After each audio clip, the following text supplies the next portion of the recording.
क्या पीएम मोदी के दौरे राजस्थान में बीजेपी को दिला पाएंगे बड़ी जीत? क्या पीएम मोदी के दौरे बीजेपी कार्यकर्ताओं को कर पाएंगे एक्टिव?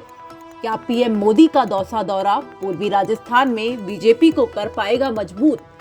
ये तमाम सवाल इस वक्त राजनीतिक हलकों में चर्चा का विषय बने हुए हैं, क्योंकि बीते करीब 2.5 महीने में पीएम मोदी तीसरी बार राजस्थान आ रहे हैं और केवल 2023 के चुनावी साल की बात करें तो 15 दिन के अंतराल में ये पीएम मोदी का दूसरा दौरा है।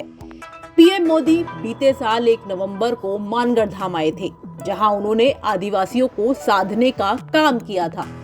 इसके बाद पीएम मोदी 28 जनवरी को भीलवाड़ा के आसिंद में आए थे, जहां उन्होंने गुर्जर समुदाय के आराध्य देव भगवान देवनारायण के अवतरण दिवस पर पूजा अर्चना कर सभा को संबोधित किया था। हालांकि ये पीएम मोदी का गैर राजनीतिक दौरा था। इसके बाद अब पीएम मोदी दिल्ली मुंबई एक्सप्रेसवे के पहले फेज का उद्घाटन करने के लिए दौसा के धनावड़ आ रहे हैं। उद्घाटन के बाद पीएम मोदी की सभा भी रखी गई है। इस सभा के लिए बीजेपी नेता पिछले कई दिनों से तैयारियों में जुटे हुए हैं। कहने को सभा दौसा में हो रही है, लेकिन इस सभा के लिए आसपास के 8 जिलों से भीड़ जुटाने की कोशिश की जा रही है। और ये कहना भी गलत नहीं होगा कि पायलट के गढ़ में सभा के जरिए बीजेपी पूर्वी राजस्थान में अपनी पकड़ को मजबूत करना चाहती है। यदि 2018 के विधानसभा चुनाव की बात करें तो बीजेपी ने पूर्वी राजस्थान के 8 जिलों की 58 सीटों में से सिर्फ 11 पर जीत दर्ज की थी और 2013 में यहां बीजेपी ने 44 सीटों पर जीत दर्ज की। मतलब 2013 के मुकाबले बीजेपी ने 2018 में 33 सीटें गंवा दी।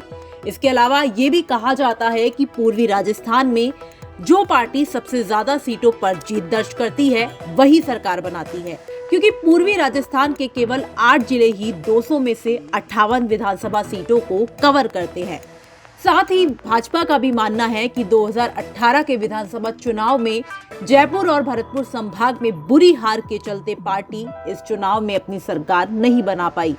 इसके अलावा पूर्वी राजस्थान मीणा गुर्जर एससी और ओबीसी बहुल इलाका है, जिस पर जातिगत और सियासी समीकरणों के हिसाब से कांग्रेस और बसपा का प्रभाव है।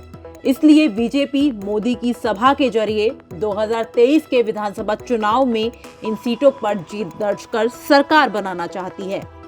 यदि दौसा की बात करें तो बीजेपी ने देश भर में लोकसभा की जिन कमजोर सीटों के लिए अलग से रणनीति बनाई है, उनमें दौसा सीट भी शामिल है। राजस्थान में भाजपा लोकसभा की दौसा और नागौर सीट को कमजोर सीटों में शामिल कर काम कर रही है। साथ ही 2018 के विधानसभा चुनाव में बीजेपी दौसा की 5 में से 1 सीट भी नहीं जीत पाई थी। इसलिए बीजेपी दौसा में मोदी की सभा के जरिए यहां अपनी पकड़ को मजबूत करना चाहती है।